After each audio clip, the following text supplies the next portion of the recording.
This video is sponsored by the following people. Please click the links in the description below. So, whetstones. Oh, talking whetstones. That's one of my favourite things to talk about. There are a plethora of whetstones you can get. Now, whetstones are abrasive. So, as opposed to aligning the edge, which is what you're doing with a hone, a whetstone will abrade the edge. So you go from something that's rounded, which the light's reflecting off, to something that's sharp and pointy. Now, as you get to that sharp and pointy, you'll start to feel and see a burr, which is usually on the other side. So if I was going to be sharpening this side of this knife, I would expect the burr to be pushed over on this side. So I'd have a slight rough edge towards it there, yeah? This whetstone is a King 1000. King Whetstones, I actually recommend King Whetstones all the time. You can get a really nice combination whetstone with a 1000 on one side and a 6000 on the other side. So one's coarse, one's fine, one's for removing material, one's for polishing. So as you remove material and you find a burr, then you can flip it over to the other side and you can start refining the edge and sharpening it up and polishing it.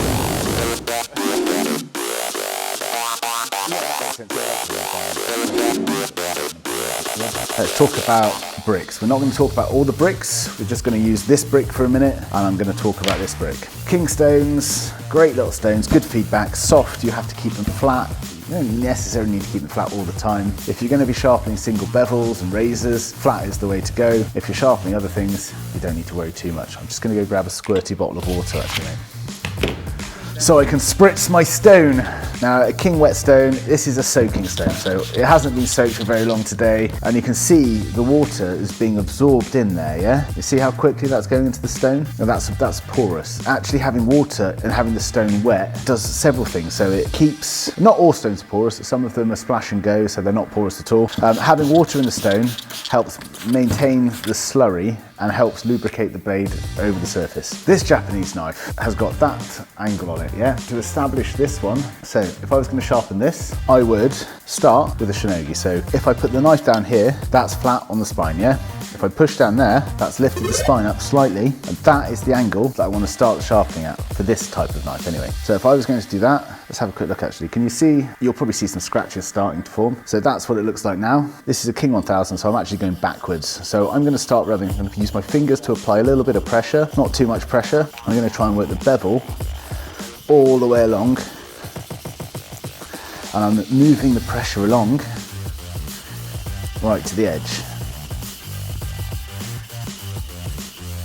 Trying to keep it even, and you can do that. I'm going to do that again. Just one more time. I'm going to go the other way this time.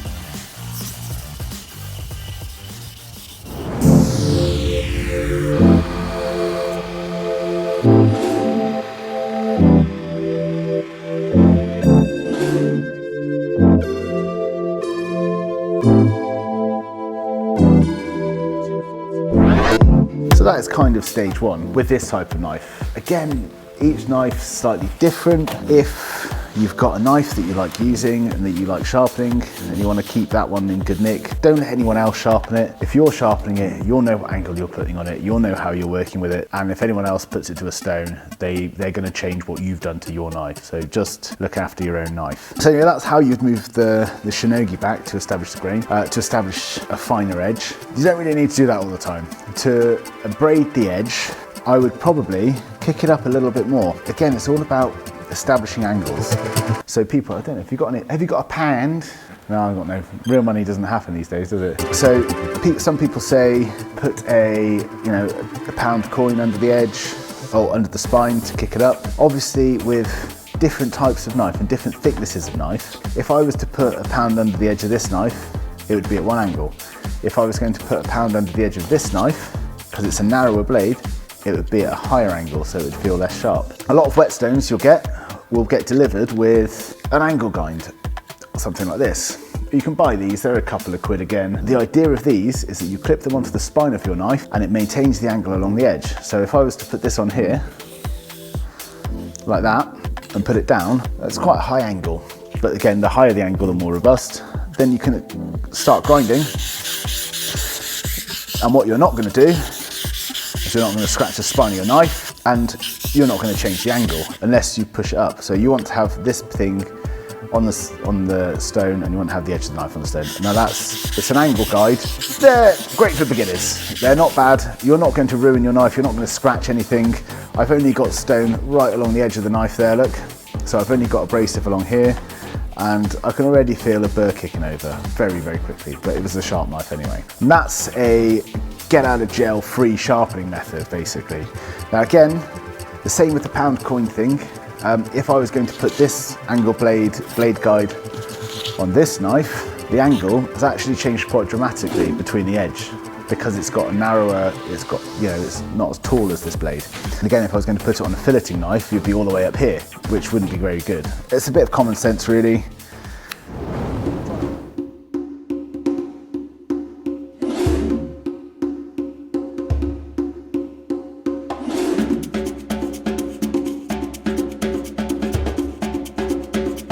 Try and find the angle that works for you, stick with it. The finer the angle, the sharper it is. If it's so fine that it's chipping all the time and it's not very robust, change the angle, make it a little bit. So if I was sharpening this at this angle and I was like, I was using it every day, and I was like, oh, it keeps chipping on the edge and it's a little bit delicate and it's very sharp, but it doesn't stay very sharp for very long, then the obvious thing to do for me would be to kick the angle up a little bit more. And that's gonna make the edge a little bit more robust. It's not gonna feel as sharp, but as a daily workhorse, as a daily user, then that's a perfectly fine thing to do. Because what you're doing there is you're making the tool more useful, albeit it's not quite as much of a razor blade as it used to be, but I wouldn't go home and shave with these things anyway.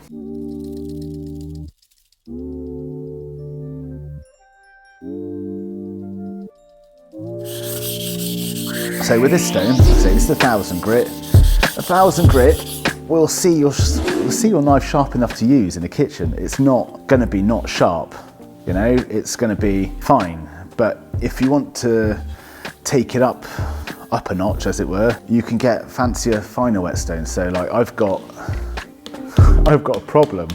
I've got too many whetstones, or not enough whetstones. I've got whetstones that go up to 13,000 grit, and then natural stones that will go up further than that. It's completely superfluous to most people's needs. Like a 1000 grit edge will do everything you want it to do in the kitchen. 6000 grit edge will be shaving sharp for most people. That's absolutely completely sufficient. I'm a professional, so I've got a whole bunch of stones that will not only sharpen the edge, but they will polish the bevels the way that I want them. I've only been doing it for a couple of years properly. I've been sharpening things like this and bringing the edge back, throughout my catering career. I used to sharpen things daily. It was something that I used to do and used to enjoy doing in the kitchen. I'd have my whetstones sat in a bucket of water. Synthetic stones you can keep in water, so I'd have them sat in water and have a little moment sharpening them every day, or like maintaining them every day, which again, I enjoyed. I used to smoke a lot of cigarettes, and then when I stopped smoking, instead of going down for a cigarette break, I used to get my whetstones out when I'd finished my prep list just before lunch, and I used to spend 10 minutes sharpening my knives in a nice kind of weirdly meditative kind of way. I know that I'm ready for service, I know my knives are ready for tomorrow, and you could look menacingly at customers when they walked in the restaurant, which was nice. Establishing bevels, digging chips out, you want a lower grit. If you're looking at having a half a mil chip out of the edge of your knife, if you want to try and use 1000 grit whetstone to dig that chip out, you're going to be there for a long time. I would recommend going lower, so a 220, a 400 to get rid of that chip.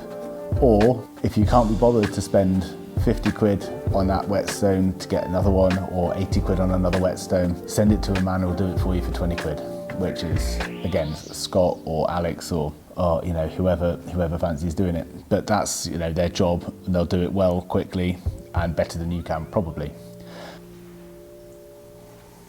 If you want to know when the next video's out, like, subscribe, and make sure you've clicked the bell notification. I appreciate your support.